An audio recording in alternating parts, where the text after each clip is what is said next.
ساعت به وقتی پراگ رسیده است و من شالوگ خوجه بینندگان عزیز سرخط خبر روز رو به شما معرفی میکنم و همه شما رو در برنامه خبری منتظر بشم. ساعت 1 به وقت پراگ با خبر و گزارش‌های جالب از تاجیکستان و جهان. پس از به استفاده دادن چرخه دومی نیروگوی برق آبی روغن و شرکت در تنتنه‌های جشن استقلالیت در دوشنبه، پرزیدنت تاجیکستان امروز به ولایت ختلان رفت. انتظار می رود که در جریان این سفر کاری برخی از انشاءات به استفاده داده شود. حالا ساکنان شهر کولوب نیز به پیشواز پرزیدنت آماده می شوند. در عین زمان برخی از آنها انتظارات خود را از چنین سفرها در صحبت با همکاران ما بیان داشتند که میگویند بهتر است رئیس جمهور در منطقه ها روز قبول تشکیل کند تا اینکه مردم مشکلاتشان را بگویند. درد دل ساکنان از چه عبارت است در گزارش میتوانید بعد از 3 ساعت دیگر در برنامه خبری ببینید. نوکرده گناه و یا چگونه مهاجر تاجیک از هموطنانش دفاع کرد و به زندان افتاد. والدین یک جوان 29 ساله تاجیک از پرزیدنت روسیه درخواست کرده است که قضیه ناعادلانه زندان شدن فرزندش را رسیدگی کند. دوستان حبس این جوان که در کراسنایارسک روسیه تقصیرانی میکرده است از بحث او با امام مسجد جامع این شهر در 2 سال پیش شروع شده است.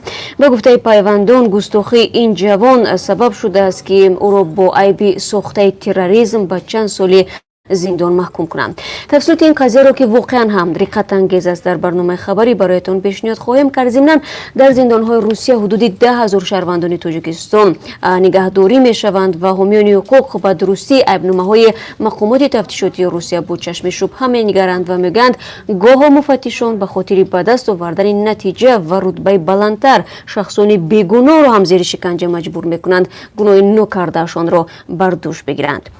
دونالد ترامپ روز دوشنبه 9 سپتامبر گفت مذاکرات با گروه طالبان را پایان یافته می‌خواند، اما با این وجود آمریکا کاهش نیروهایش در افغانستان را بررسی می‌کند. مذاکرات صلح بین آمریکا و گروه طالبان چند ماه است که ادامه دارد، اما روز شنبه 7 سپتامبر دونالد ترامپ دیداری سری با نمایندگان گروه طالبان را در کمپ دیوید لغو کرده مذاکرات با این گروه را بازداشت.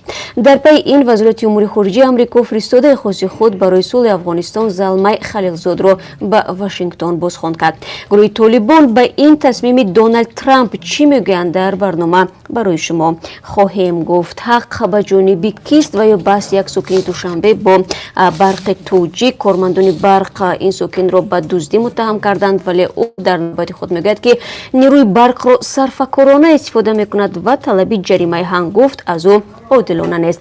چرا این بحث رو همکاران ما با جانب ها در یک گزارش به بررسی گرفتند که تقدیمتان خواهند شد.